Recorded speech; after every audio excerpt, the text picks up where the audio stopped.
Marc Lowe. Hello, good evening. I want to talk to you tonight, this evening. I have to be careful playing the guitar at this hour. The pick. About David Bowie, who is, for me, as I'm sure for many of you, those of you who have chosen to view this video, which is about David Bowie, obviously. He's a major influence in many ways. Both on my music and on me as a person and my life in various ways. And I want to talk just about that a little bit tonight and this evening. I'm here in my Tokyo apartment on a Friday night during the end, I guess you could say, of our state of emergency. I don't even remember. It's the 3rd or the 4th or something like that. They keep extending them. On the 20th of June, today's the 18th, I think, another 2 days, this extended state of emergency will be partially lifted, just in time, surprise, for the Olympics to come to Tokyo on July 23rd, and we'll see what happens there. But in any case, I'm at home, as usual, on Friday night, as usual for these days. And I'm going to talk about David Bowie, because he's one of my favorite, musicians, artists. He's a kind of hero to me. So, where to start? Well, the song that I just played is probably unfamiliar to you, because it's not a David Bowie song, but it's a song that I wrote at the beginning of 2016, January. I think actually it may have been the night of or the day after David Bowie died. He passed on. It was January 10th in the US, and in Japan it was the 11th, because the time difference were a bit ahead. And I was on the train. I was living in Fukuoka at the time. Fukuoka, I'm now in Tokyo. I was on the train and just checking my iPhone for news, SNS, whatever. I don't remember where I saw it first, but there was, David Bowie passed away today. Quietly, his family was there. Thank you for your wishes, something like this. And I was like, what? I think my reaction was similar to most people's reaction at the time. Why? Because David Bowie, when he passed, and no one knew, probably his family knew, and his closest friends knew, and some of his close collaborators, people who had worked with him particularly on his final album, Blackstar, which had been released only 2 days prior, on his birthday, his 69th birthday, January 8th, 2016. He had turned 69. Blackstar's released 2 days later. We get news that David Bowie has passed away. He's died, and no one knew he was ill. No one knew anything. And so it came as a shock, and I was on the train, and my eyes filled with tears, and I said, come on, this can't be real. But it was a kind of official site, and so I'm searching, and some people are saying, no, it's a lie. It's not true, he didn't die, it's some joke or something. And then other places, Eventually it came out, right, his son, Duncan, who was originally named Zoe Bowie, but his middle name was Duncan, and Duncan changed his name to Duncan, as he, now, somewhat well-known director in his own right, talented man, and he wrote, yeah, it's true, David, my father died. And we didn't learn until later that he had died of liver cancer, and I had almost half assumed maybe it was lung cancer, because he had been a heavy smoker for many years. In final years of his life, he had quit smoking after he had had a heart attack.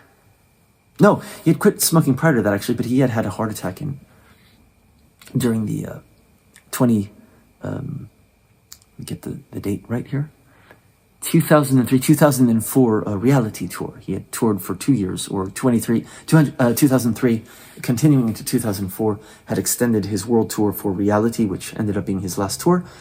And he had a heart attack on stage, basically, and he felt pain, and he had to stop the show, and then for 10 years he disappeared, came back with an album in 2013, I think, the next day. I have a special, very special edition, a boxed edition with all sorts of cool stuff in it. I'll show that later. And then 3 years later, Blackstar was announced, and then 2 days after he released it, he died. And I wrote that song. The song is called Immortal. Immortal. I occasionally had re-entitled it Immortal Man, but actually its original title is Immortal, for David Bowie. And that's where I want to start. I guess the talk, or I've already started it, haven't I? So it's a very personal, right? And I'm going to talk about my personal relationship, if you will, with Bowie, David Bowie and his music, David Robert Jones, right? The man's birth name. And he changed it because of Davy Jones of the Monkees. He didn't want to be confused. Bowie, Bowie knife, Mick Jagger, Jagger knife, Bowie, etc. He became Bowie the legend, right? Bowie the rock star, Bowie the artist, Bowie the actor, Bowie the critic, Bowie the painter. Really a man of many talents he was. Very funny guy too. Very, very funny.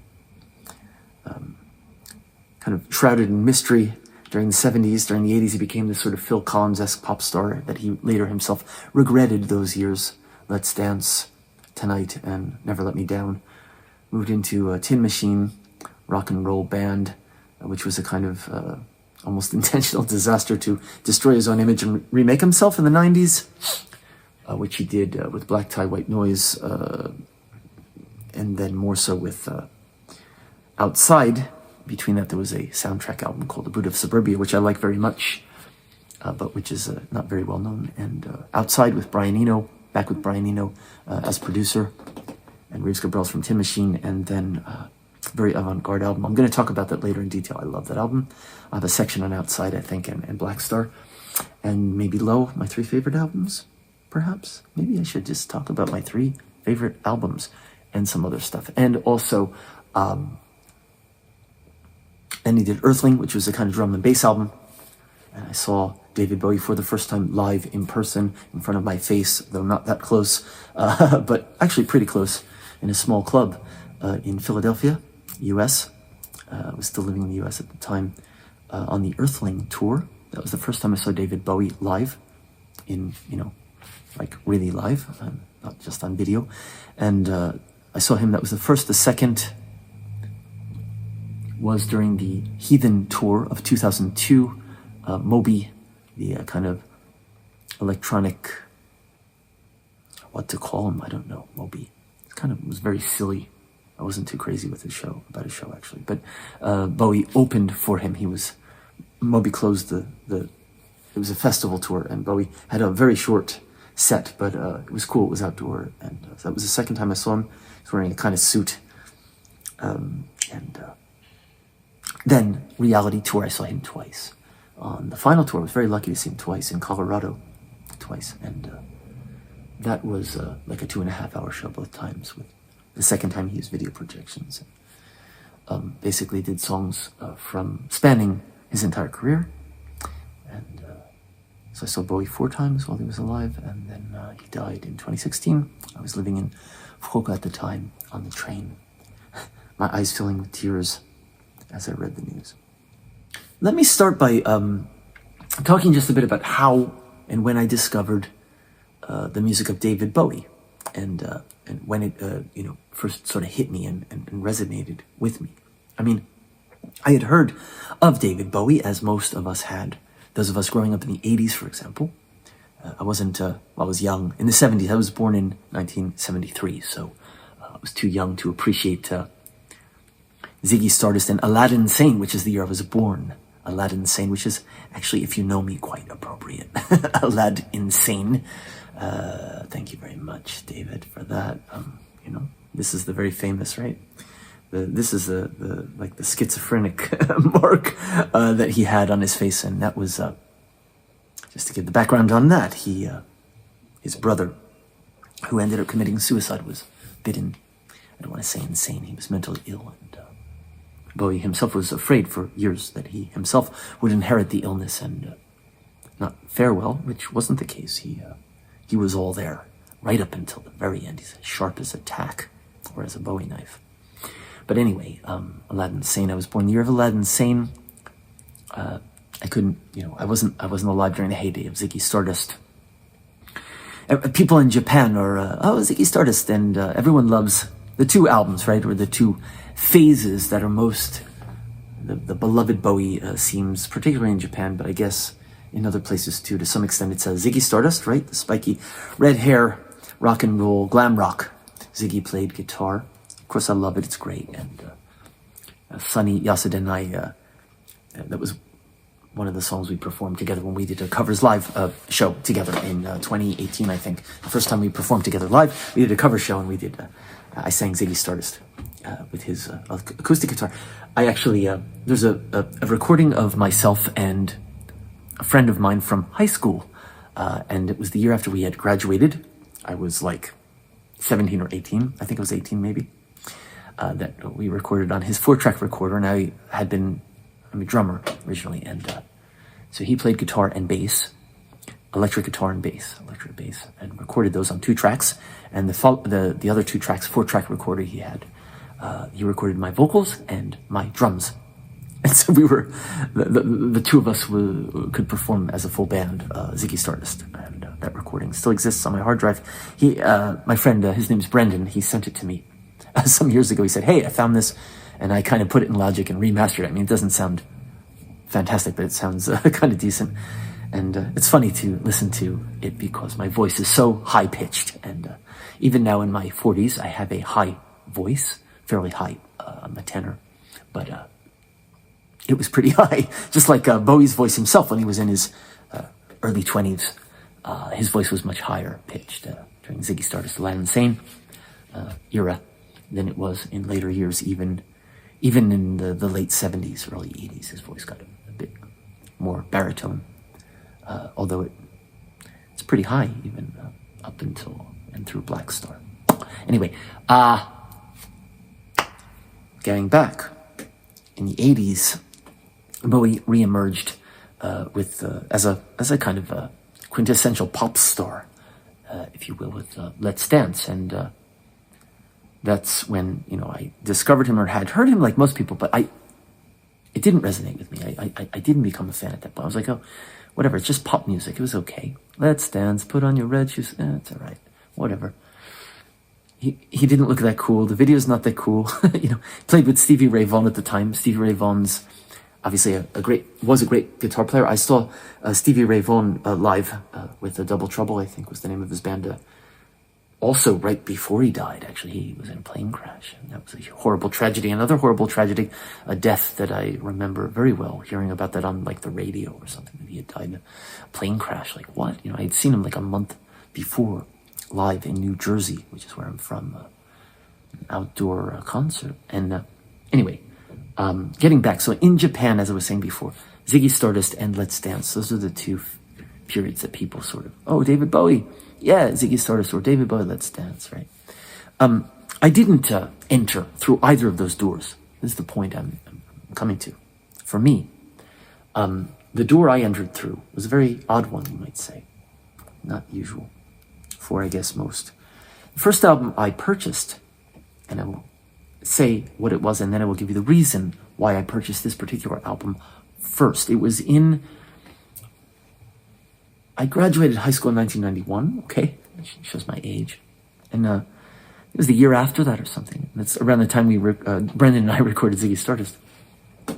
It may even have been during my senior year of high school. I was a huge Led Zeppelin fan at the time. And then I caught the King Crimson bug, right? This, prog rock and kind of weird music. And I was a drummer as well. And I like the Odd Time Signatures. I'm a huge King Crimson fan to this day. I mean, I don't listen to them regularly anymore, but Bill Bruford is probably one of my favorite drummers of all time. I love the odd time signatures. I love the way that Bill Bruford, Willen can play the drums. Like he can play the oddest odd time signature pattern you've ever heard in your life. Completely impossible, you would think, for a human being to ever play this pattern. With the left hand and the right hand, the left leg and the right leg doing completely different things, and it sounds like he's 10 drummers at once. And he's not even breaking a sweat, and he's smiling and he's laughing. He's like, hey, he's like wearing a silly like outfit or a suit or something. Hey, and he's just playing this impossible rhythm pattern. Anyway, Bill Bruford's one of my drumming idols, and along with John Bonham. As I mentioned, I was a huge Led Zeppelin fan before, right? It was like Zeppelin and Floyd, and then Crimson, King Crimson. And then, well, both Robert Fripp and Adrian Belew had collaborated with David Bowie in the late 70s during the, what became one of my favorite, and still is to this day, one of my favorite David Bowie periods, which is the Berlin trilogy period, right? Or triptych, the Sambusaku in Japanese, Berlin, Sambusaku, Berlin, Sambusaku, Berlin trilogy triptych, which is, of course, Lowe, Heroes, and Lodger. And my first album then, can you guess, was Heroes, because who guests on that album? Robert Fripp. And I was a Robert Fripp fan, not just a King Crimson fan. I had read a book, I don't remember which one or who the author was right now, but I had read a book, like a bio of Robert Fripp, and was really interested in him, had his solo albums from the 70s or 80s, maybe it's the 80s, had like the one with Daryl Hall on it, and a bunch of other guests, and his Frippertronics period stuff, Robert Fripp doing this kind of looping with synth guitar and all that stuff. And I think there was also the acoustic counterpoint stuff and all that stuff. I love that, and I love 80s Crimson and blah, blah. Anyway, so here's, oh my God, Robert Fripp is on Heroes. And then I discovered he's also on Scary Monsters, which at the time I was buying these CDs, okay, again, showing my age. It's post-cassette tape and vinyl, but I was buying the Ryko, R-Y-K-O, Ryko disc reissues at the time. They were reissuing the entire Bowie 70s Bowie collection. And this was just before Bowie had reemerged as a solo artist with Black Tie, White Noise, which came out in 93. So this was like 91, 92, maybe.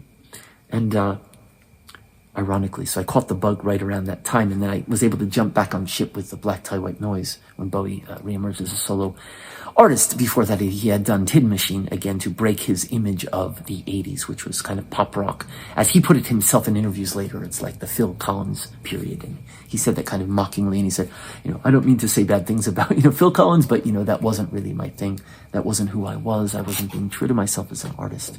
I was just, he wanted to sell records and do stadium shows, and then he later regretted it and thought that wasn't the right direction for him, which, of course, for David Bowie, it wasn't. It never was. But anyway.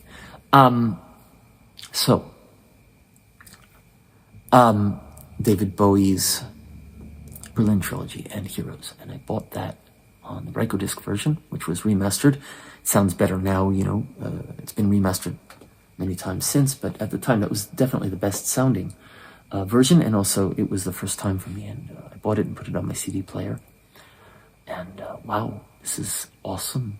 This is weird music. This is cool music. It's like it opens with Beauty and the Beast, right? Dun dun dun dun dun dun dun dun dun dun dun. Aiming down the barrel, singing a song. That's my kind of high roller gone wrong. It's like really weird lyrics and weird vocal style and weird effect on his voice. Kind of the drums sound kind of wonky, and my smile at least. Can't say no to the Beauty and the Beast, darling. And I loved it just from the very beginning. And Heroes is of course the famous anthemic track, but that became kind of this anthemic. We can be heroes, yay! kind of. Let's all clap our hands and sway to the chorus together kind of song. But actually, that's not what it was about, right? That song. Bowie had... the story goes that Bowie was, when they were in Berlin, I think it was by the Berlin Wall at the time, which was before the wall came down, if I'm not mistaken about this, and Tony Visconti was out there with I think it was an Asian woman, and it wasn't his wife.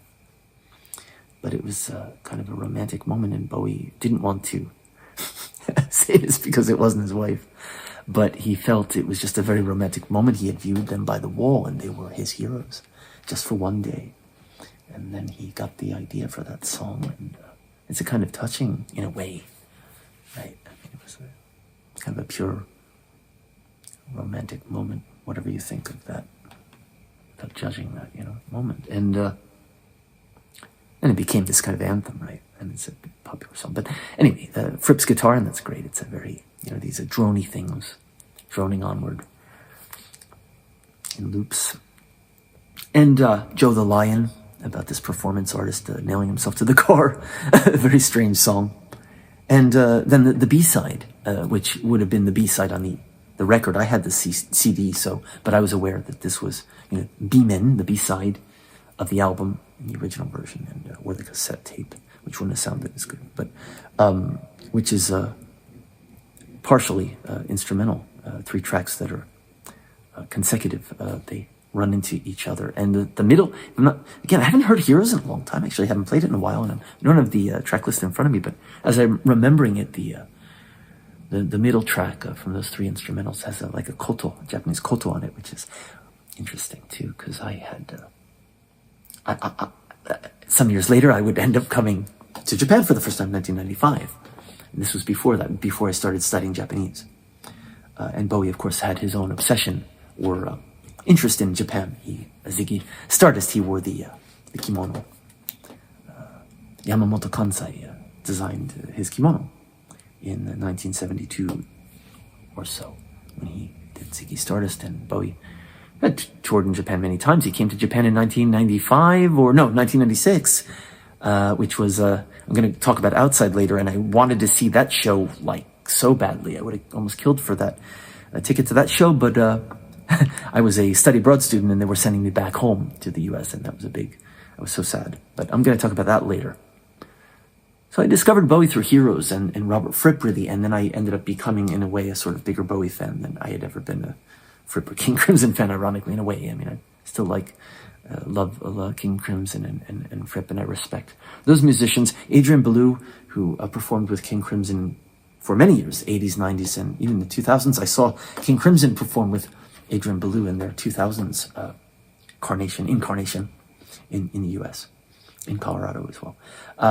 Adrian Belew plays on Lodger, which is the last of that triptych from Berlin, although I think it was recorded in Switzerland or somewhere else.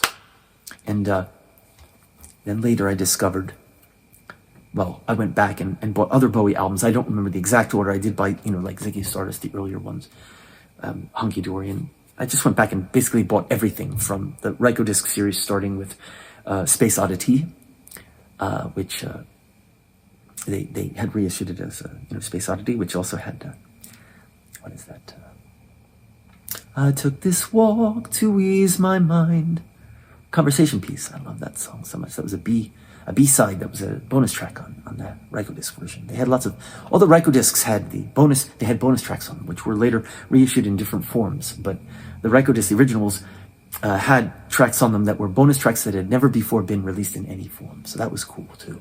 It was like, I was getting the full deal, I was getting bonus tracks with my first, impression. I could hear whatever the album was, Man Who Sold the World, or Ziggy Stardust, or Aladdin Sane, or whatever. Aladdin Sane didn't have bonus tracks on it. I don't know why.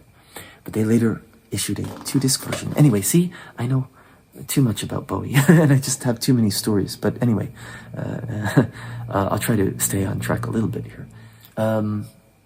Heroes, later went back, bought the other albums, and fell in love with basically all of the albums from the 70s, basically all of them. Pinups is the only one I kind of waited on. I bought it later. It's all cover songs that Bowie did between, I think it was between Ziggy Stardust and Diamond Dogs. Aladdin Sane and Diamond Dogs, I think.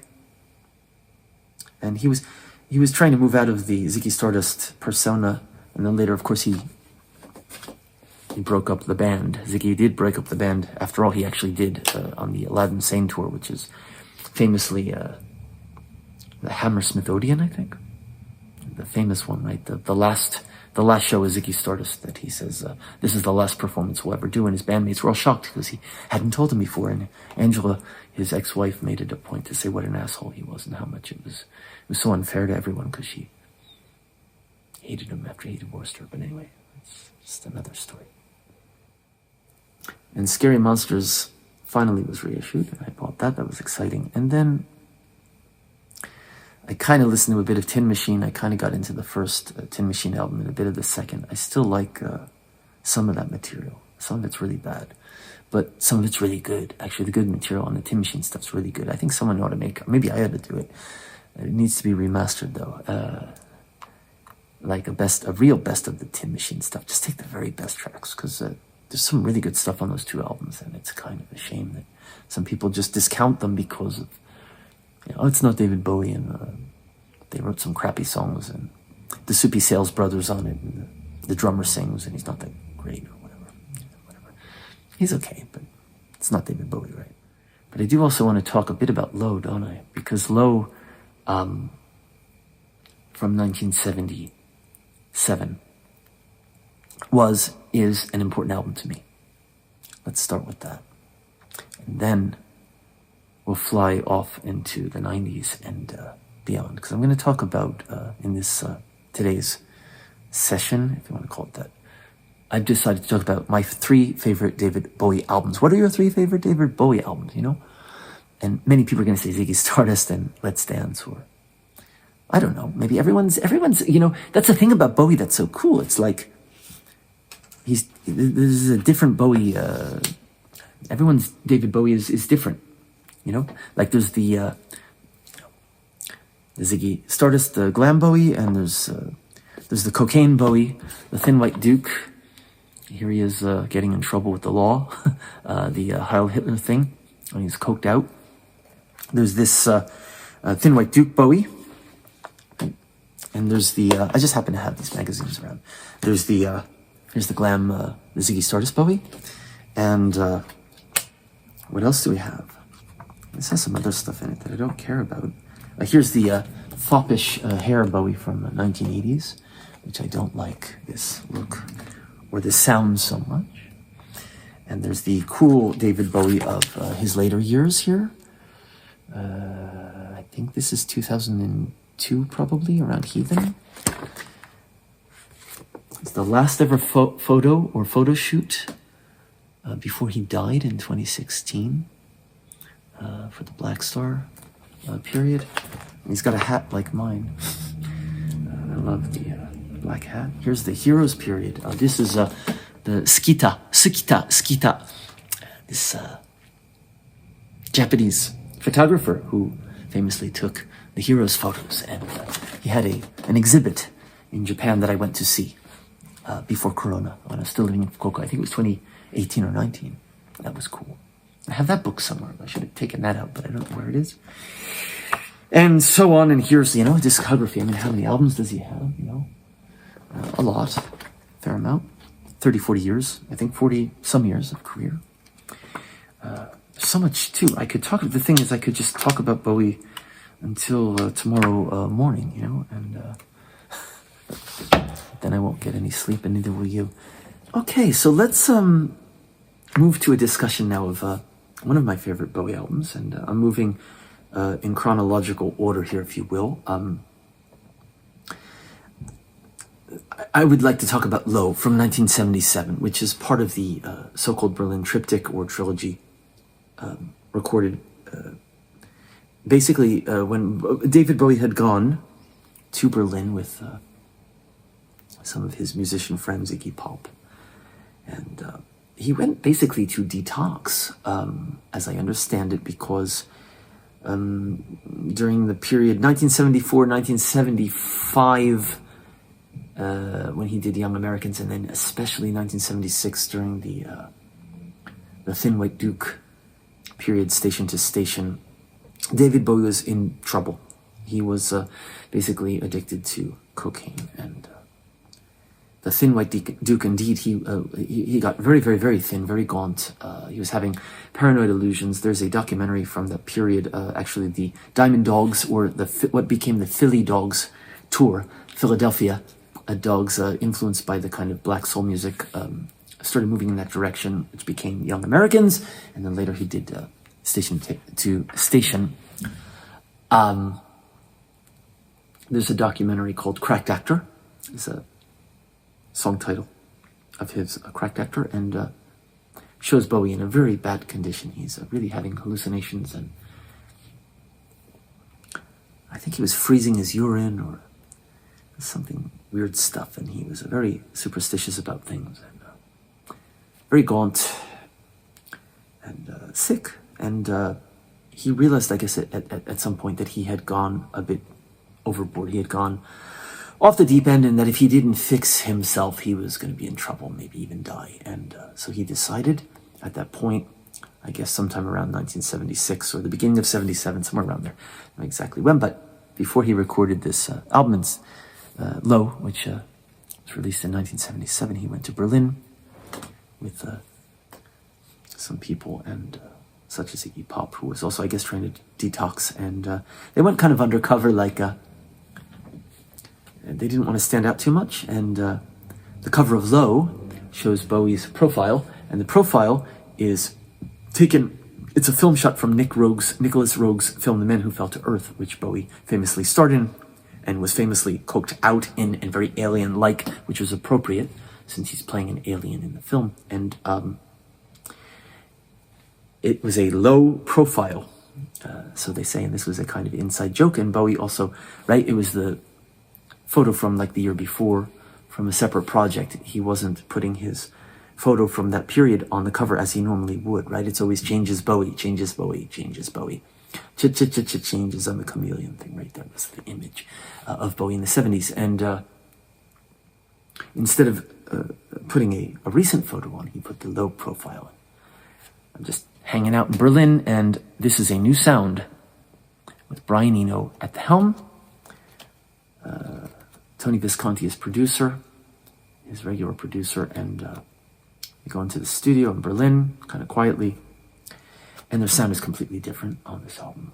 The drums are big and fat and echoey, and there's lots of synthesizers, and it's a bit electronic, and the whole second side, the whole B-side is instrumental, except for, or much of the B-side is instrumental. And on Heroes, it's 3 tracks, and on Low, I think it's really, yeah, because it ends with Subterraneans, I think, and that's instrumental. It's all instrumental.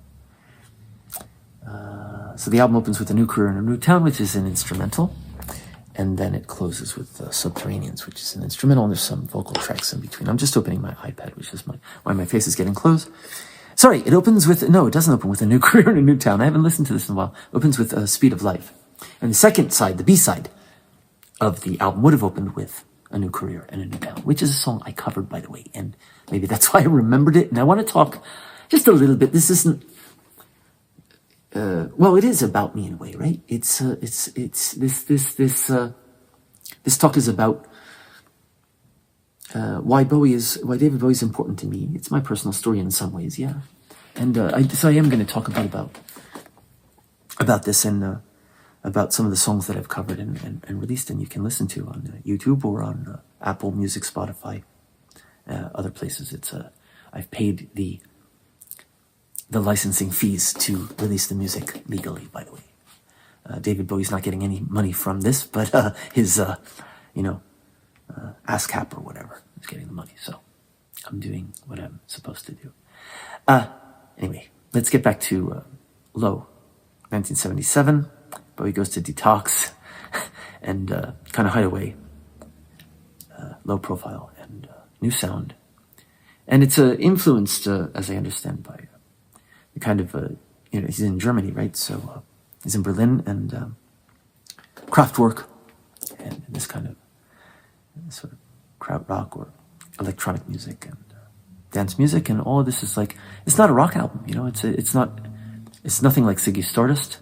It's also nothing like the album he had done the year before, the Station to Station, which still had a bit of soulfulness to it, and it's a long pieces with some jams and stuff. It's like a band sound, and this is, there's a band, there's real drums and instruments and guitar and stuff, but it's also got synthesized, heavily synthesized, and the B-side, the instrumental stuff, is all sorts of weird instrumentation on it.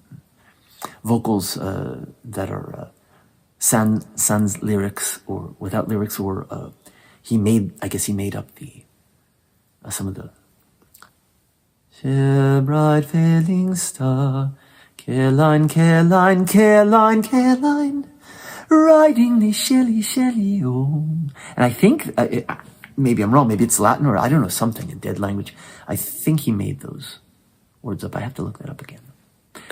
I think that was a created language, but it might have been based on a real language that's like a dead language or something. It's not Spanish or French or anything.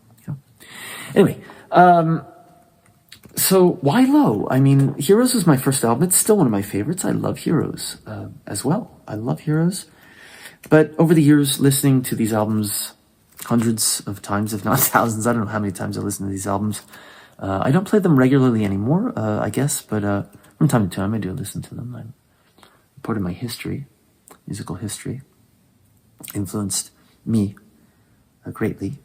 I'm more likely to listen to Blackstar these days, by the way, and I'm going to talk about that one later. It's his last album. But anyway,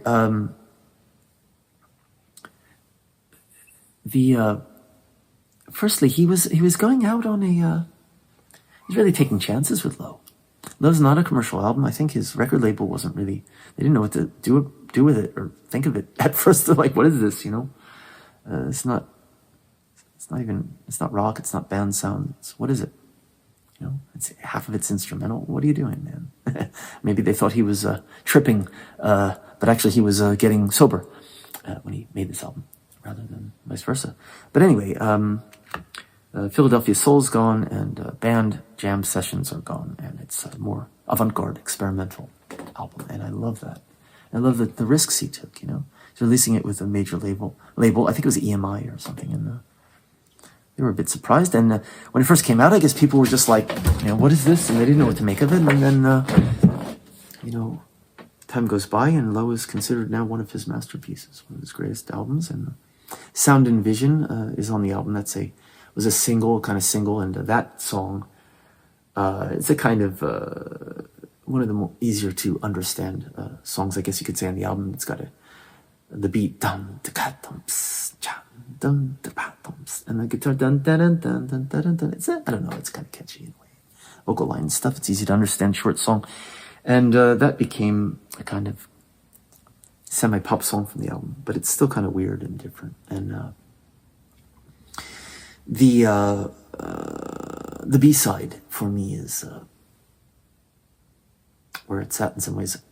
I do really like Breaking Glass, though. It's like a song fragment, It's a vocal song fragment, very short, and then it ends suddenly, and you're like, that's it? Where to go? It's gone before you've grasped it, and you think it's going to keep going, and then it fades out, and it's gone. When Bowie performed this live during the 70s and beyond, he extended it, and he repeated like the chorus kind of thing. I covered this song as well, and when I covered it, my version, it's a bit extended, although I arranged it differently, because the original is just so short, and it's weird. The lyrics are very weird. Lately, I've been breaking glass in your room again, listen, and then there's this weird synth be-doo-doo thing. Don't look at your carpet. I drew something awful on it, see? And then he says, you're such a wonderful person, but you've got problems. Ooh. And then he says, I'll never touch you. And then, dun, dun, dun, and then it kind of fades, and that's it. And it's a weird song. I love Breaking Glass, and I love Be My Wife, and I love Always Crashing in the Same Car, which is another one I decided to cover. I did a mini album, an EP, called Berlin Days, and some of these songs appear on that. And I don't remember. I took one of the tracks from that from the Lowe album that I had covered and moved it to another EP or something. I did something weird like that. Because I ended the Berlin days with my version of Heroes, which was an acoustic version of Heroes that I wanted to put on, because that's also part of the Berlin days, right? And I wanted to put acoustic on there to mix it up, because the others are all keyboard electronic, what I call uchikomi in Japanese. It's the programmed stuff with the keyboards and stuff. But anyway, I did Be My Wife. No, I didn't. I didn't do Be My Wife. I did Always Crashing in the Same Car and Breaking Glass. And then I also covered some of the instrumentals. I did A New Career in a New Town, which is the opening track on the B side of the album, What Would Have Been. And I did a video for that with Mr. Udagawa's son's animation. He had sent me some animation, and I sped it up and slowed it down in different parts to match with the music. It's kind of cool, I think, although it doesn't, for some weird reason, doesn't get that many hits, which I thought it would get more because it's a Bowie song. And then I did Subterraneans, which is the final track on the album, which I love. Very long piece. And then I did Warsaw, and Warsaw's special. I did 2 versions of Warsaw, and I had released one version, and then I released a second version, which came out on Berlin days. And then the first version's gone because I'm paying all this money for it, right? And I had to make a choice. And the first version, though, that style, I performed that way live a number of times because it has a kind of tar drum, Middle Eastern tar drum in it. And it helped me keep the beat when I was performing live, because without it, it's very hard to follow without a click. And so that version, there's some live version on YouTube of me performing Warsaw. That's the first version, the first arrangement. The second arrangement doesn't have any drum in it. It's a different mix. And that's on Berlin Days. And Berlin Days is still available if you're interested in hearing what Marc Lowe interpretations of a few tracks from Lowe sound like. And then I think either Breaking Glass or maybe Always Crashing in the Same Car. One of those was on a mini album, an EP. Here we go. Okay. Yes, here we go. I should have looked at this. I have, so Berlin Days is A New Career in a New Town, Breaking Glass, Warsaw. And then my version of Heroes, which is acoustic. And then there's an EP I released at the beginning of this year, 2021. Every year, I try to release one David Bowie related tribute album. And this year's was a For David EP, which was released on his birthday, January 8th. And this year was I'm Afraid of Americans from the Earthling album, 1997. There was a great remix and video with Trent Reznor in it, playing the angry, scary American with the gun, and Bowie being the British man running away from him. Like Sting's Englishman in New York, but like the Nightmare version or something. And then Always Crashing in the Same Car from the Low album is here on the For David EP. If you're really, really, really interested in this stuff, which you're watching the video, maybe you are, which would be cool. You could find that on a separate release.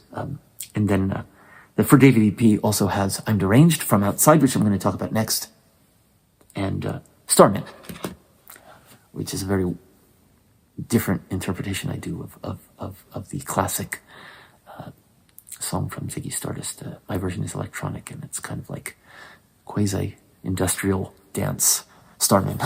It's kind of weird to say about it. I love the Berlin trilogy. I love, Heroes was my first exposure to Bowie with Fripp, and Lodger, the third part, which is people tend to say it's like the weakest of the three, but I like Lodger too. It's weird pop songs. There's no instrumentals on it. It's got Adrian Blues from King Crimson, the weird weird sounding guitar. He also was in Talking Heads. And that's a pretty cool album too. I'm considering at some point covering something from that, like DJ, or I really like Repetition. Bowie did Repetition in the 90s with Reeves Gabrels in an acoustic version. I really like that arrangement. I might rearrange that arrangement in my own way or something. Or wait a minute. Repetition. He did do Repetition with Reeves Gabrels, but he also did, he did a Tin Machine song that he arranged acoustically. I Can't Read, which I also really like. I like everything. I mean, not everything, but I'm a huge Bowie fan. I can't help it. All my friends now seem so thin and frail. Slinky secrets, hotter than the sun. And this is, Strangers When We Meet. And the reason I just sang this little bit, I love to sing the whole song for you, but a cappella style. But it's a great song. I love this song, and many of the reviewers at the time said it was like a very Roxy music sounding song. And many reviewers also said this song doesn't fit on Outside, David Bowie's 1995 album with Brian Eno. Brian Eno as collaborator, Brian Eno also as producer this time. Tony Visconti produced the triptych from Berlin with Brian Eno as a collaborator. This time Brian Eno also produces the album. And, he's a great producer. I mean, he did U2 and other artists, many other artists. But anyway, Strangers When We Meet. So I'm starting with this. It's actually the last track on Outside, and some people said it didn't fit. It doesn't fit Outside. Why did he end with Strangers When We Meet? And some people complained Outside is too long. It's 75 minutes or something. It's too long for a single CD, and blah, blah, blah. And there were so many complaints from critics and fans alike, and I don't get it. There's this weird non-linear gothic hyper drama cycle, whatever. What the heck is he talking about? And I don't understand this album. It's excessive. It's not his best, he was better in the 70s. What is he doing? And all this kind of bullshit, basically, at the time. I thought it was bullshit at the time, myself, and I still think it's bullshit now. And I think it's proved to be correct, because I think just like with Lowe, which was a weird album when it came out, people were like, what the hell is this? I don't get it. It's not David Bowie, really. It's not rock. It's not this, not that. People are uncomfortable with being thrown out of their comfort zone, right? Obviously. It's like, this artist has been making this kind of music for 5 years, 10 years, whatever. You become a fan, and then suddenly they put out an album that sounds completely different. You go, it doesn't sound like, Prince anymore. It doesn't sound like, I don't know, Michael Jackson anymore, or Madonna anymore, or whatever, The Rolling Stones sound the same forever, and that's why I find them extremely vapid and boring. But, Bowie was a Jagger fan and friend, but I'm not a huge Stones fan. But anyway, people are uncomfortable with change. And of course, Bowie was always, and has always been about change. But Outside, this is 1995, right? And he did 1993, Post Tin Machine, Bowie is back. The Ryko disc has reissued basically his 70s catalog and reminded us all how great he was in the 70s, right? Black Tie, White Noise comes out in 1993. Admittedly, it is not, I don't think, his best album or anything, his best effort, but it was okay.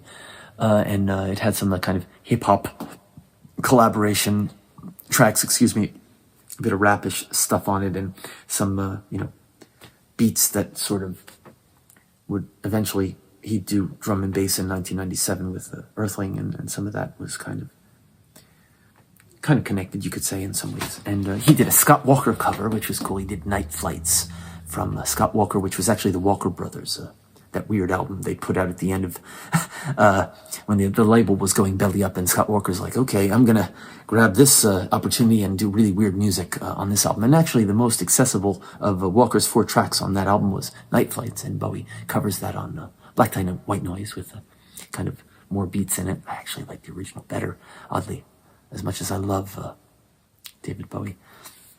But anyway, so Black Tie, White Noise comes out in 1993, and I started listening to it. At first I was a little disappointed. I was like, it's kind of pop, and it's okay, but it's all right. But over time it actually grew on me, and I started listening to it more and more on CD. In 1993, I was in Pittsburgh studying as an undergraduate, and I still remember. And I bought it used, I think, actually. I didn't buy it the first day it came out. I waited. So I was a huge Bowie fan in terms of the back catalog, but I had heard a bit of it in the store and wherever, and I was like, I'm not sure about it. It's maybe not the best. Maybe Bowie really was, great in the 70s, and he kind of lost it after that, maybe, I thought. And many people thought that way, felt that way. 1995, I'm going to connect this again to me, my personal life, and what was happening to me at the time, my David Bowie, and how this affected me. Oh my God. Outside was a hugely, hugely, hugely influential album to me in so many ways. And a lot of that was timing, as things so often are in life, right? Not just with music, but with relationships and job opportunities or anything, right? I'm learning that now in my 40s, that's the case. And 1995 was the year I came to Japan for the first time as a study abroad student, right? So 1993, I'm in Pittsburgh, University of Pittsburgh, studying Japanese. I buy Black Tie White Noise. That's pretty good. I start listening to it more. David Bowie's back, cool. But I wasn't like super excited, right? About Black Tie White Noise. And then 1995, I come to Japan, and I was reading, or I heard somewhere on the internet or something, King Crimson has a new live album, double CD or something. I was like, okay, cool. I'm going to go to Tsutaya, which is in Japan a rental video store, and you can rent the cool thing at the time is you could rent CDs, but not new CDs, and also not Western music CDs generally, at least not when they were new. And I was like, I'm gonna buy it. I want to hear it. And I went, and so there it was, the double King Crimson CD, and beside it or near it, there's a new David Bowie album, and I didn't know about it. I hadn't heard about it actually, and the cover was pretty cool, and I actually own the CD, and I was gonna hold it up, but I lent it out to a friend, and I don't have it on hand. Actually, I had two copies, and one I gave to a friend, and the other copy I lent to a friend, so I had no copies left. But maybe I can put it in the corner. I'll put an image when I edit this video, maybe an outside cover, because it's cool. It's Bowie's face. It's like abstract, and I later read that he had painted himself. He's a painter, or was a painter, and especially during that time, he was very interested in painting and art.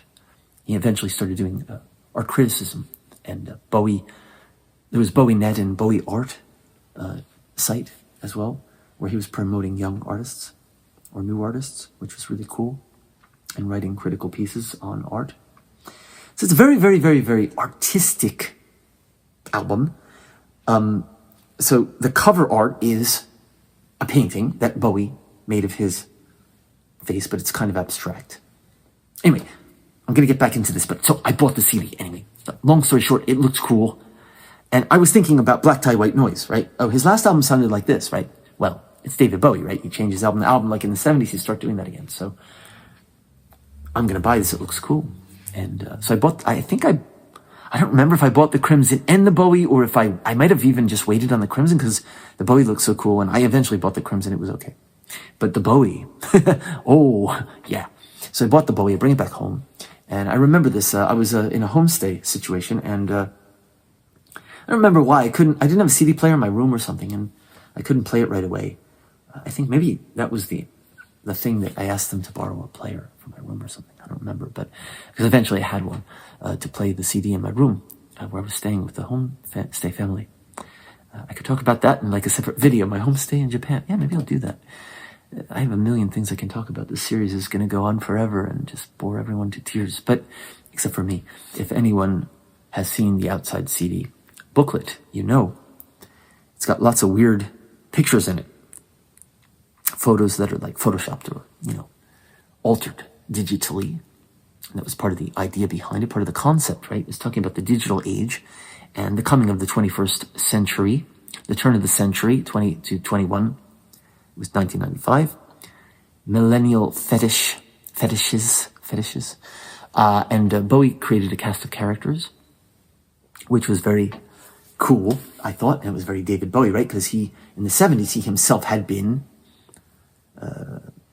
every album. He was Ziggy Stardust. He was Aladdin Sane. He was the Thin White Duke. Scary Monsters, he dressed up like a Pierrot, a clown. Kind of like a scary clown with white makeup. And kind of smeared makeup. Very scary.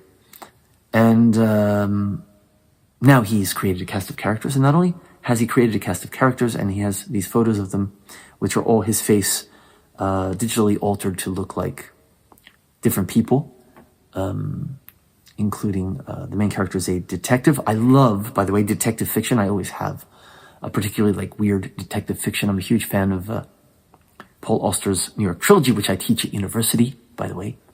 And I'm a huge fan of Alain Robbe-Grillet, the French writer who writes this kind of existential, metaphysical detective stories.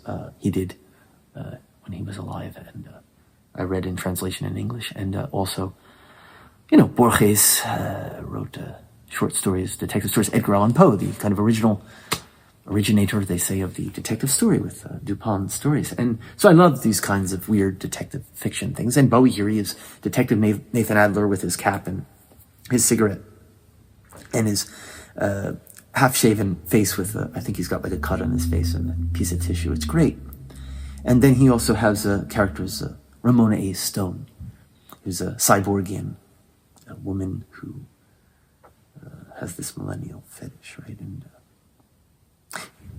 this cult, Leon Blanc, who may be a murderer, kind of a bad guy, and Baby Grace Blue, who's a young girl who has been the victim of this cult, and their purpose is not just to aim, just to murder and maim for no reason. They're doing it in the name of art. And where does this concept come from? Apparently, Bowie was, again, he was very, very much enmeshed or interested in the art world, and at that time, apparently, you know, he was doing a lot of painting and stuff, and going to exhibits, and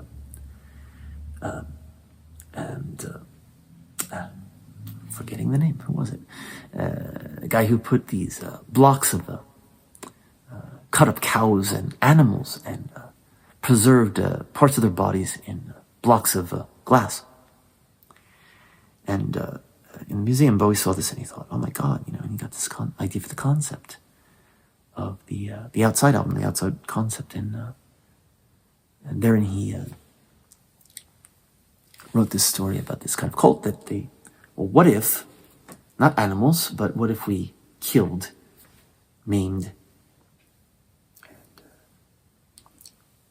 took people apart in the name of art. And so that's what they do with this poor, poor girl, Baby Grace Blue. They string her up, her guts and everything. It's really gory. It's really horror in a way, but it's, and in fact, the booklet actually has some rather visual, you know, depictions of like guts and stuff on it. It's not for the faint of heart. It's kind of rated R for violence, right? And in addition, Bowie was nice enough to republish a piece he had written for a magazine, I think the prior year, 1994 or something, which is this diary of this fictional detective, Nathan Adler. And again, this is where it is. It's a non-linear. It's hard to follow, but he writes his diary entries about how it feels to live during the turn of the century and this weird cult and the internet, which was emerging at the time as this vast network of internets. And it had not yet been, you know, developed to the point at which it is now. And many of the things that Bowie had kind of imagined would happen have happened, right? Like this, you know, the net would be this vast sort of labyrinth and Borgesian library, in fact, with all this knowledge just at your fingertips, which it is right now. It's a Google Sensei, right? Mr. Google, or Google, you know, let's consult Google, let's consult whatever, Wikipedia or whatever. And, everything's at the touch of a fingertip, right? And you get on, but of course the risk of that is also that you're being monitored by the government or whatever. So, but, you know, without the internet, I couldn't be here talking to you from my apartment in Tokyo, and you couldn't be watching it via YouTube in Slovenia or wherever you are. So, you know, so it's kind of cool too. And that's kind of the basic story. So it's non-linear. It's hard to follow. We don't know what actually happened if Baby Grace was murdered by Leon Blanc or Ramona Stone was involved, or who these people were, why it should matter, and etc. and so on. And people got frustrated, I think, with it. And they're like, what is this? You know, it's pretentious. That's what it was. This is a pretentious album, the critics say. It's pretentious. And even some of his fans said it was pretentious. And I thought, no, it's art. It's fucking cool. It's a great album. It's the best thing he's done since, at the time, that was the other thing. That was the catchphrase. The best since Scary Monsters. It was the best since Low. I don't know. Anyway, it was a good album. It's a great album. I still love it. Haven't talked at all about the songs other than Strangers When We Meet. The reason I started talking about Strangers When We Meet is because, firstly, as I mentioned, it was, critics said it didn't, some people said it didn't belong in the album, which I kind of disagree with. I think it's a nice ending. And the other part is that it actually was a remake of a song he had recorded in 1993 originally, the same year as Black Tie, White Noise. This I also didn't know when I bought Outside. There was an album that completely slipped under the radar, which was weird. It was marketed as a soundtrack to a BBC, not documentary, a BBC series based on Hanif Qureshi's novel, The Buddha of Suburbia. It's called The Buddha of Suburbia. And the soundtrack, the album is called Buddha of Suburbia. It was later reissued with a new cover and with Bowie sitting on a kind of bunk bed looking kind of cool with a goatee and stuff. I love that cover. Good, cool photo. And so after Outside, I bought Outside and became really, a fan of it. I was listening to it every day, basically, obsessed with it in a way. At the time, I saw in a magazine an ad for The Buddha of Suburbia, which I guess they had reissued since Outside had come out, and they thought they could maybe find some people to listen to it, which they were right. I was one of them, and I ended up buying that. And lo and behold, Strangers When We Meet is on that album in a different version. And that was the original version. And Bowie remade it for Outside. So Outside, that was the connector that I wanted to draw from 1993 to 1995, final track. But then let's move to Outside, the first track. And I'm not going to do a track by track analysis. That would just take way too long. But, it opens with this weird thing with these voices, giving the different years, past, present, future. And moving into the music is Outside. And I think Bowie was trying to paint himself as a kind of quintessential outsider musician, outsider artist, outsider musician.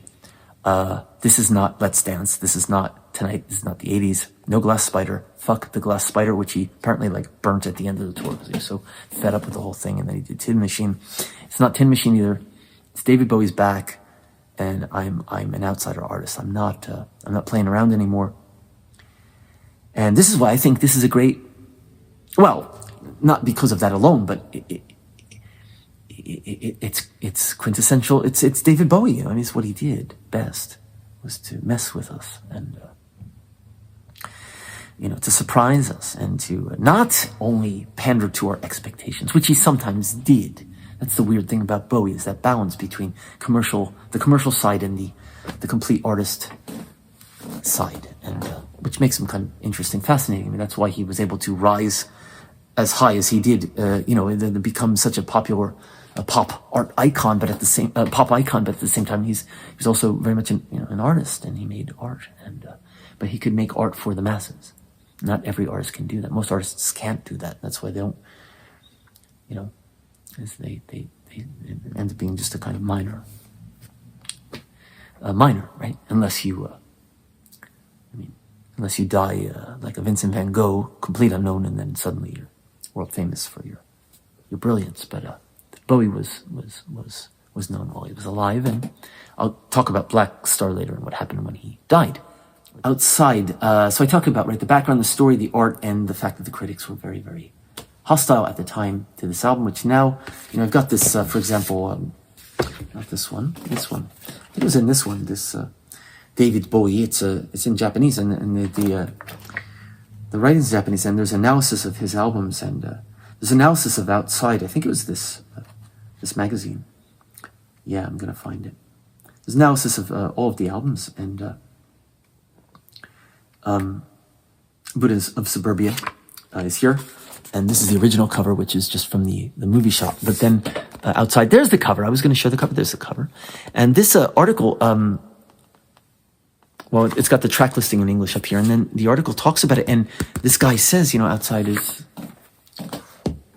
brilliant, basically. And so, yeah.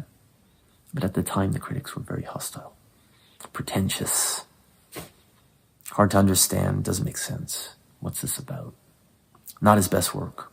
And then, the hyperbole, the line when they want you to buy it is, it's the best since Scary Monsters, right? It's not Let's Dance anymore. It's not Tin Machine. It's one of my favorite albums. Which tracks do I like the best? My favorite track has always been probably The Motel, which was apparently one of Bowie's favorites as well. And he sometimes performed it live, not all the time. It's not like the kind of track that most fans would be the fan favorite. It's not the single from the album kind of thing. Actually, he chose a weird single. The Heart's Filthy Lesson was the first single, which is a kind of weird track, actually.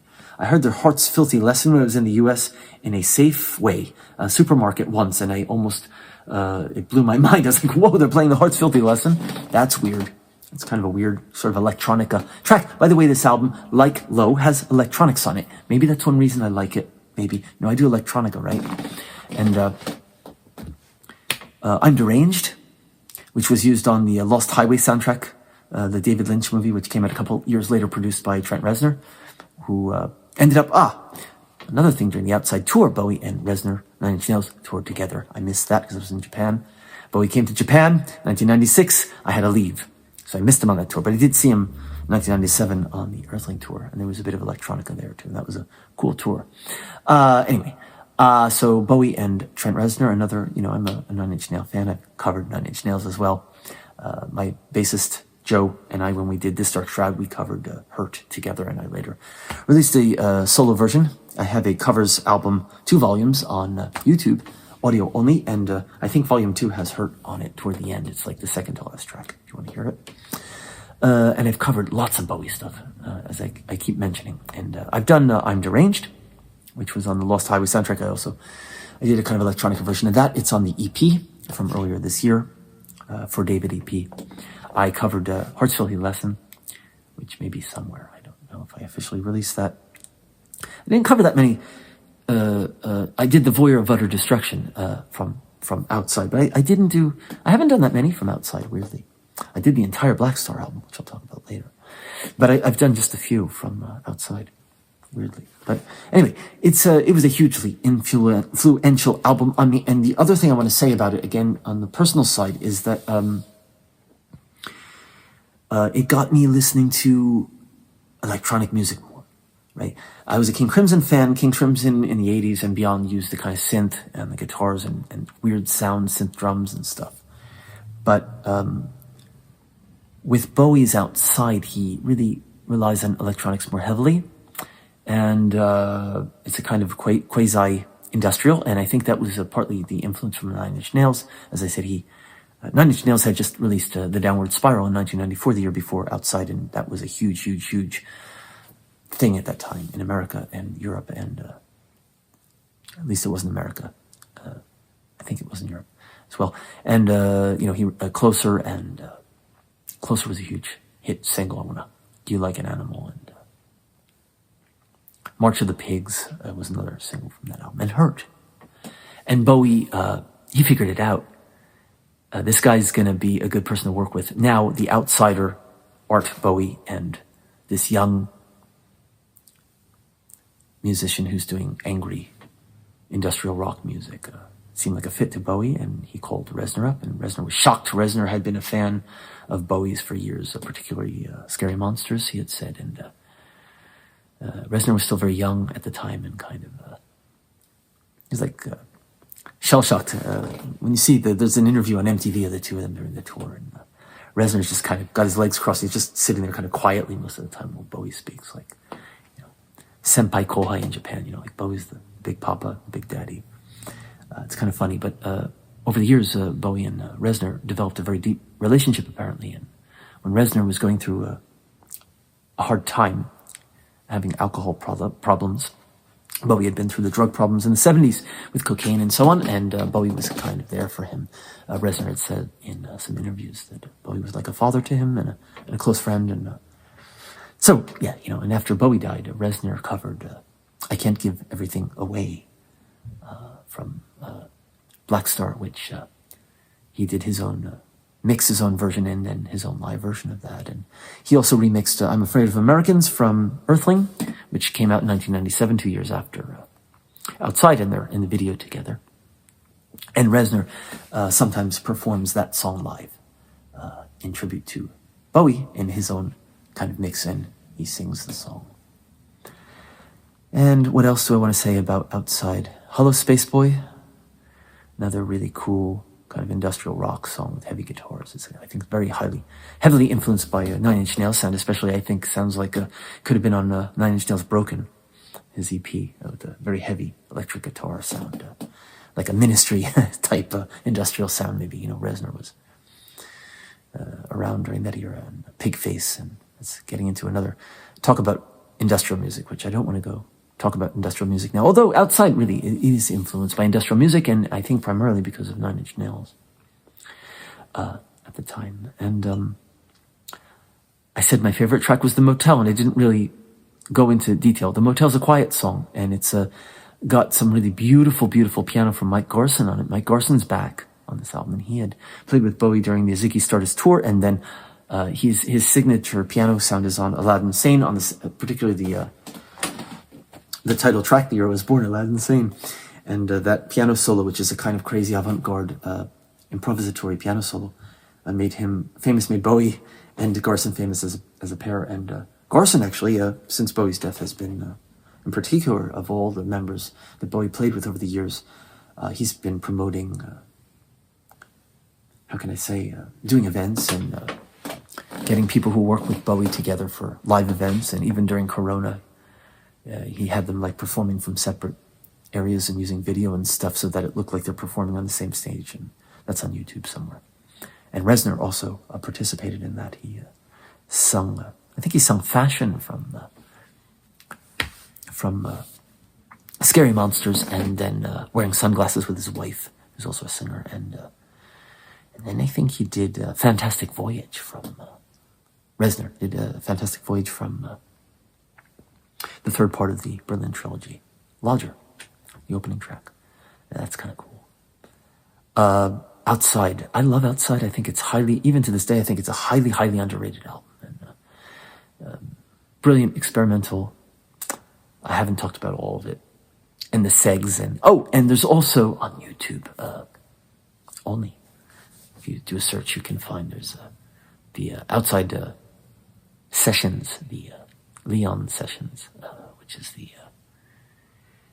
album that the company wouldn't release. His record label said it's too avant-garde and too experimental, and it was all just improvised in the studio. And they were the improvisations that led to the so-called segs, the short segments of spoken word on Outside, and some extended versions of some of the songs on Outside. And they go off in weird directions with improvisations and stuff. And it's cool.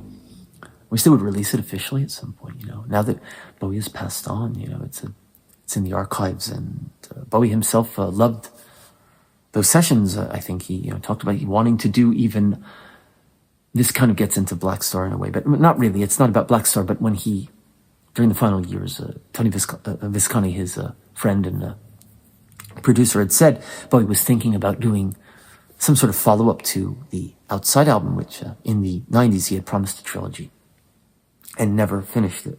He just did Outside, and the outtakes were never released, those sessions, and he wanted to do that, but then he got sick and he didn't have time. He wanted to do a follow-up to Blackstar too. He didn't have time. It's really too bad.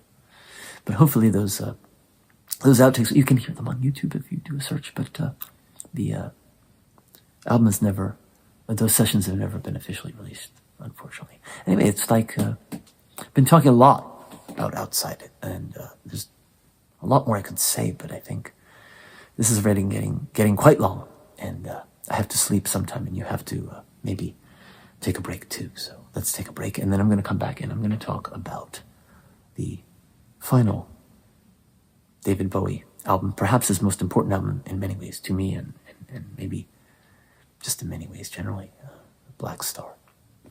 All right, so this is the back cover of this magazine I just happen to have in my room, and I don't have the CD right now because I think I've lent this as well to someone, the CD version, but this is Blackstar, David Bowie Blackstar. The cover is just a white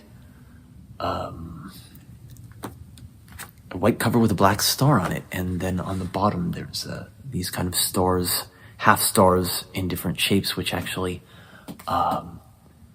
if you look at them a certain way, kind of look like Bowie, B-O-W-I-E, although they're star fragments. And what does Blackstar mean?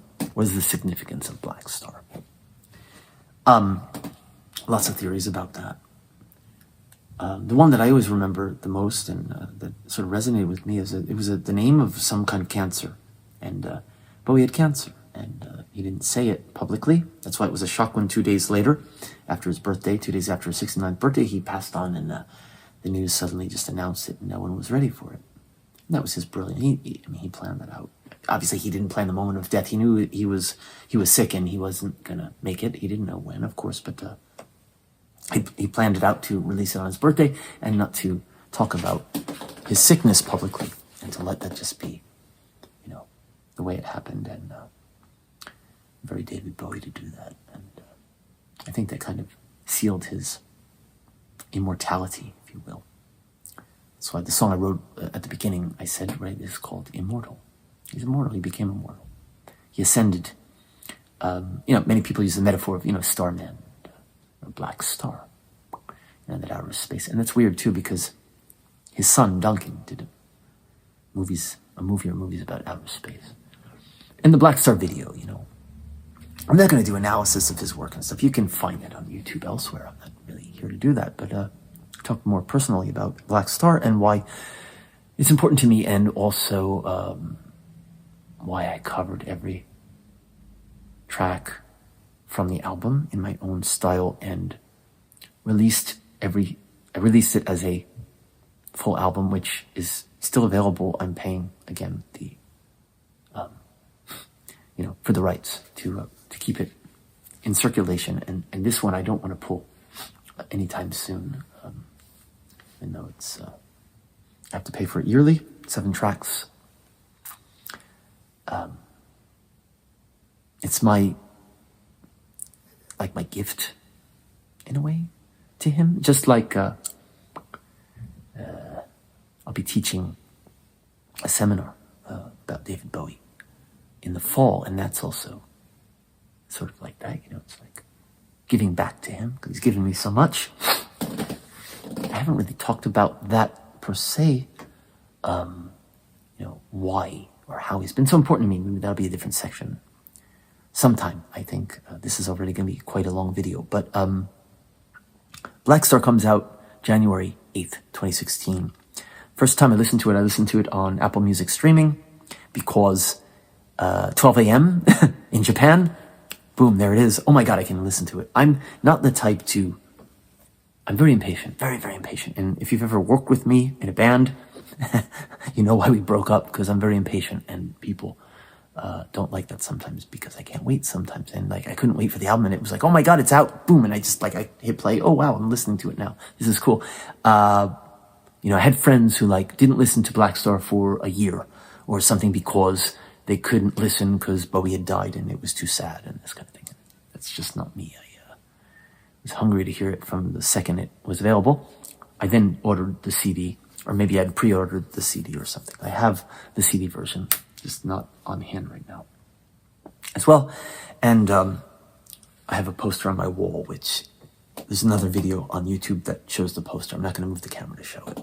Blackstar, which I've had for years, and that's always wherever I've been. And I've had some tumultuous times these past few years, moving around from Fukuoka to Tokyo, and within Tokyo itself, I had to move last year, and but I still have the Blackstar poster in my room.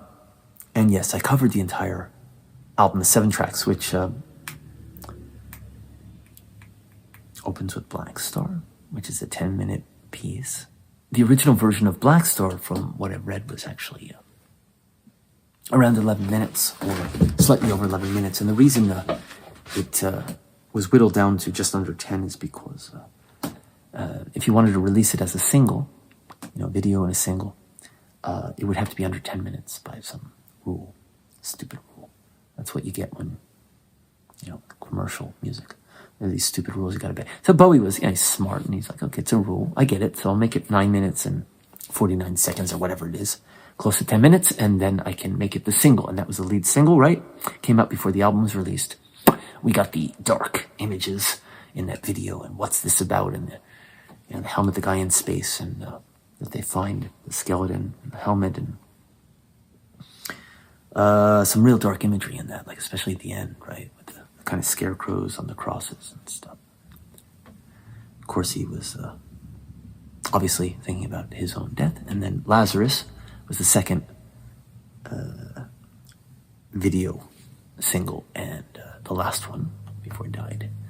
And that one was a kind of obvious imagery, and that kind of hit pretty hard after he died, and people watch that and they go, oh, so that's what that was about, rising off the bed from the dead. He's, ill, obviously, like a patient in a kind of hospital type setting. And interesting, right? He's wearing this, when he goes into the closet at the end, walking backwards into the closet, he's wearing the outform that he had worn for the Station to Station album. And that outfit apparently is related to some Kabbalah stuff, this mystical Judaism. He was into all sorts of mysticism at the time. He was coked out.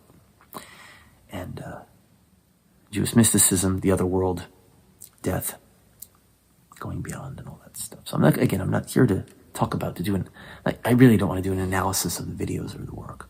That's not why I'm here to talk about Bowie, but today. But and then so he passes on, and the album, Blackstar, 'Tis a Pity She Was a Whore, that was actually released the year before, 2 years before. I think it was the year before. He released a collection of there was a really lengthy best of collection, right? That was released, and there was a different version of that came out, as well as Sue, which he had a video for. There's a promotional music video for that is really cool, with a kind of very jazzy sound, right? And that was the band that ended up Caslin band, the jazz ensemble that he worked with on Blackstar. And so he redid Sue and 'Tis a Pity She Was a Whore, and then you get the new tracks, the Blackstar, Lazarus, and Dollar Days. Love that song. I did an acoustic arrangement of that. I changed the chords. One guy who, I won't mention his name, some guy who does Bowie covers, who's a kind of famous, semi-famous guy, listened to my version and said, "You were brave to change the chords. Those aren't the right chords." And I was like, okay, it's my style. And I always, when I cover Bowie, when I cover any artist, I tend to, I don't always change the chords. I sometimes play them the same way, by ear, by the way. I don't use sheet music to cover anything, ever. I don't use sheet music ever. I learned clarinet using sheet music. I was playing Mozart and stuff using sheet music. And then when I quit clarinet in the middle school and start playing drums, I just never looked at sheet music again. I just don't use it anymore. So, but anyway, so that was my prerogative. I changed the chords on Dollar Days. I want to play it for you, but it's late at night here. It's like past 9, and I live in a small apartment. I can't play loud, so I don't want to risk that right now. If you want to listen to my version of Dollar Days, there are various versions you can hear on YouTube. There's live videos where I play it. Just last week, I played it in the studio, I think. It's on a studio video I just released, and I think I did a promotional video with Joe's bass on it, and there's a version on the Blackstar. My version, by the way, I might as well do a bit of self-promotion. I mean, this is related to David Bowie, and my version of Blackstar is called I'm a Blackstar. And the cover is the Black Star of the Bowie's album, The Black Star, except that in the star, there's my face as a photo. And in fact, that photo, by the way, why did I use that particular photo? Not just that I want to show my face. It's Marc Lowe's version, right? And I didn't put my name on it, I think, even. But on the cover. That photo was a photo taken, I did a David Bowie tribute live show that was all David Bowie covers, and then my tributes. I had 2 tribute songs I wrote for him. The one I played at the very, very beginning of the video, Immortal, which I wrote in 2016, and then another one I did electronically, I think 2018 maybe.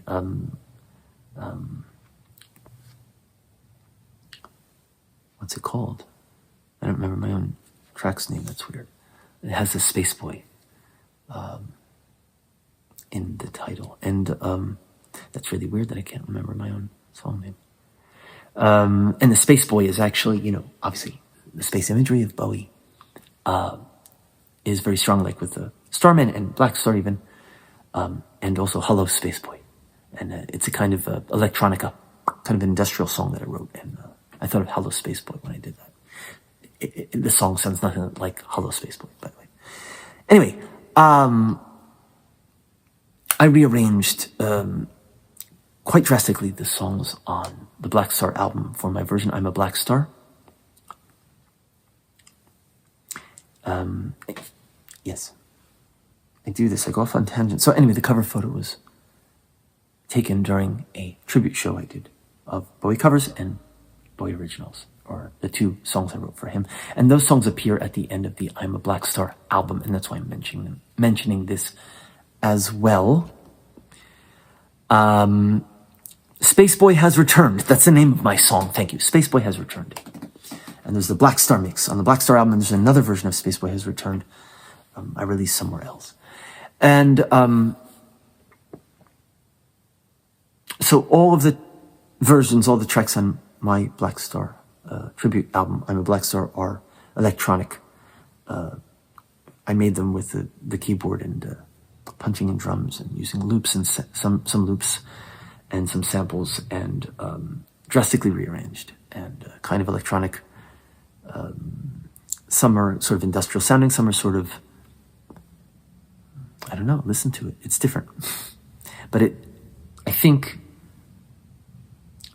obviously I have a deep respect for David Bowie as a musician, as an artist, and I consider that whenever I cover, not only Bowie's songs, but any artist I cover, I do it out of respect. I covered Michael Jackson, and there's respect in that too. It's fun, but it's also respecting the artist. And love it or hate it, there is a Marc Lowe version of Blackstar, and with the 2 originals at the end. And the one song I did acoustically is Dollar Days. And like I said, you can hear it there. There's also the covers album that I released on YouTube only. Volume 1 has my version of Dollar Days. I think Volume 1 has Dollar Days on it, and that version is a just acoustic solo. The version on Album Blackstar has my bassist Joe on it, and some strings, which are programmed with the keyboard strings. This album is very important, Blackstar, obviously, because it's his final statement, deals with death, and I can't give everything away. That song, in 2016, every time I listen to that song, it would make me cry almost, because it's like an up-tempo, almost sounds like a pop song, but if you listen closely, it's not, and it's sad, and it's him saying goodbye, right? Crossbone, skulls upon my shoes. I think I'm trying to remember the lyrics now. Talks about the skulls on his shoes, and he can't give everything away. That's he's ending, but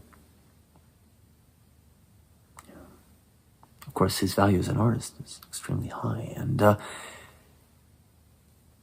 I Can't Give Everything Away is a heartbreaking song for me. It's a heartbreaking pop song, and the version that I released on I'm a Blackstar, midway the drums come in, and I sing the chorus like in the original.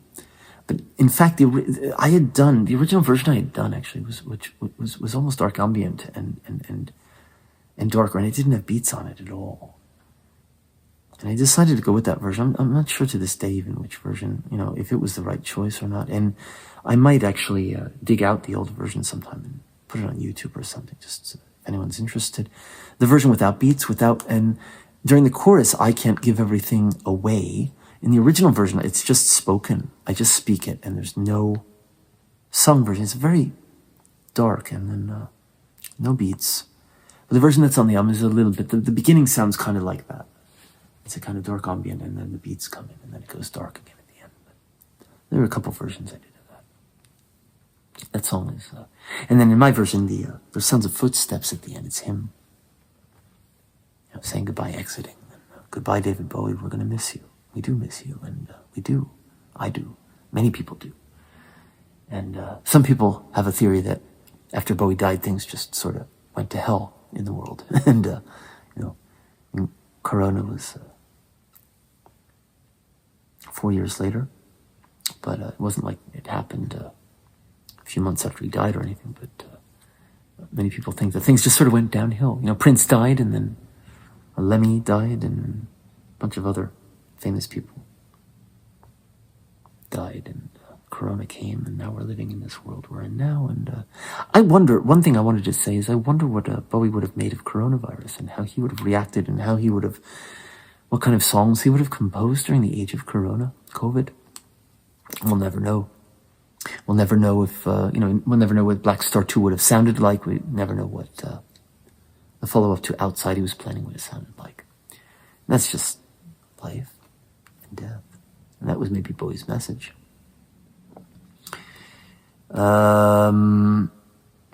I can't give everything away. I think that says it all. And, anyway, thank you, David. Thank you very much. And thank you for watching this video. And I think I'll just end it here. And maybe I'll do another video sometime where I talk a little bit about some other aspects or other albums or other things. And thank you for viewing. Marc Lowe.